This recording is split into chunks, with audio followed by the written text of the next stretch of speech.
राम जन्मभूमि का इतिहास।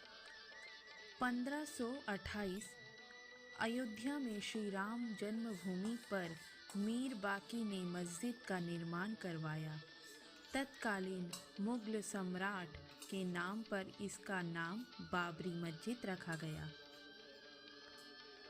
1885 श्री राम जन्मभूमि पर जहां मस्जिद बनवाई गई थी, वहां आसपास के कई स्थानों पर पहली बार सांप्रदायिक दंगे हुए। 1859 श्री राम जन्मभूमि पर जहां मस्जिद बनवाई गई थी, 1885 महंत रघुवीर दास ने मस्जिद से सटी जमीन पर मंदिर बनाने की मांग करते हुए मामले में पहला मुकदमा दायर किया। फैजाबाद कोर्ट ने उनकी याचिका खारिज कर दी। 1949 भगवान राम की मूर्तियां मस्जिद में पाई गई। मुसलमानों ने इस पर विरोध व्यक्त किया और दोनों पक्षों ने मुकदमा दायर कर दिया। इसके बाद सरकार ने इसे विवादित ढांचा घोषित कर ताला लगा दिया। 1950 फैजाबाद के सिविल कोर्ट में हिंदू पक्ष ने रामलला की पूजा की इजाज़त के लिए 2 अर्जियां दाखिल की। कोर्ट ने पूजा की इजाज़त दे दी, पर भीतरी दरवाज़ा बंद ही रखने के निर्देश। 1959 तीसरे पक्ष की एंट्री हुई। निर्मोही अखाड़े ने जमीन का अधिकार मांगा। 1961 यूपी सुन्नी वक्फ बोर्ड ने विवादित भूमि पर अधिकार मांगा और मूर्तियों को हटाने की मांग की। 1984 विश्व हिंदू परिषद ने नेतृत्व में राम मंदिर आंदोलन की शुरुआत। इस अभियान में लाल कृष्ण आडवाणी जैसे दिग्गज भाजपा नेता भी शामिल हो गए। 1986 जिला मजिस्ट्रेट ने हिंदुओं को प्रार्थना करने के लिए विवादित मस्जिद के दरवाजे खोलने का आदेश दिया। मुसलमानों ने विरोध में बाबरी मस्जिद संघर्ष समिति का गठन किया। 1989 वीएचपी ने राम मंदिर निर्माण के लिए अभियान तेज किया और विवादित स्थल के पास राम मंदिर की नींव रखी गई। मुकदमे इलाहाबाद हाई कोर्ट शिफ्ट हो गए। 1990 अयोध्या में पहली बार कार सेवा हुई। पुलिस फायरिंग के 5 कार सेवकों की मौत हो गई। राम मंदिर निर्माण के अभियान को तेज करने के लिए लाल कृष्ण आडवाणी ने सोमनाथ से अयोध्या के लिए रथ यात्रा शुरू। 1992 6 सितंबर को वीएचपी, बीजेपी और शिवसेना समेत कई हिंदू संगठनों के कार्यकर्ताओं ने विवादित ढांचे को गिरा दिया।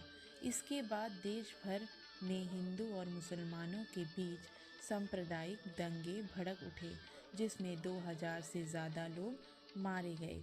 2010 इलाहाबाद हाई कोर्ट ने विवादित भूमि को सुन्नी वक्फ बोर्ड, रामलला विराजमान और निर्मोही अखाड़े के बीच 3 बराबर हिस्सों में बांटने का आदेश दिया।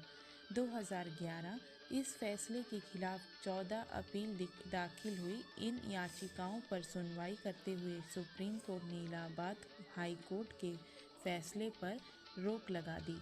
1917 में मार्च को सुप्रीम कोर्ट ने आपसी सहमति से विवाद सुलझाने का सुझाव दिया।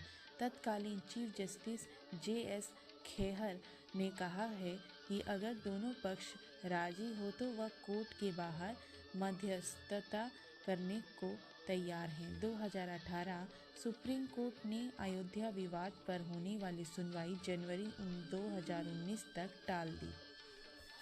2019 6 अगस्त को सुप्रीम कोर्ट में रोज़ाना सुनवाई शुरू हुई और यह 40 दिनों तक चली। 9 नवंबर को 5 जजों की बेंच ने राम मंदिर के पक्ष में फैसला सुनाया। 2.77 एकड़ विवादित जमीन हिंदू पक्ष को मिली। मस्जिद के लिए अलग से 5 एकड़ जमीन मुहैया कराने का आदेश दिया। 2020 तकरीबन 28 साल बाद रामलला टेंट से निकलकर 25 मार्च को फाइबर के मंदिर में शिफ्ट हुए। 5 अगस्त को राम मंदिर का भूमि पूजन कार्यक्रम हुआ। 2024 22 जनवरी को राम लला की मूर्ति की प्राण प्रतिष्ठा की जाएगी। 22 साल में मंदिर का पहले तल बनकर तैयार हो चुका है और इसके गर्भगृह में राम लला की प्राण प्रतिष्ठा की जा रही है। इस समारोह में 6,500 से ज़्यादा विशिष्ट मेहमानों को शामिल होने का निमंत्रण भेजा गया है। राम मंदिर 3 मंजिला होगा और पूरी तरह से तैयार होने के बाद यह पूर्व से पश्चिम दिशा में 380 फीट लंबा, 235 फीट चौड़ा और 161 फीट ऊंचा होगा। मंदिर की प्रत्येक मंजिल 20 फीट ऊंची होगी। इसमें 392 स्तंभ होंगे और 44 द्वार होंगे। भूतल से गर्भगृह के शिखर की ऊंचाई 161 फीट होगी।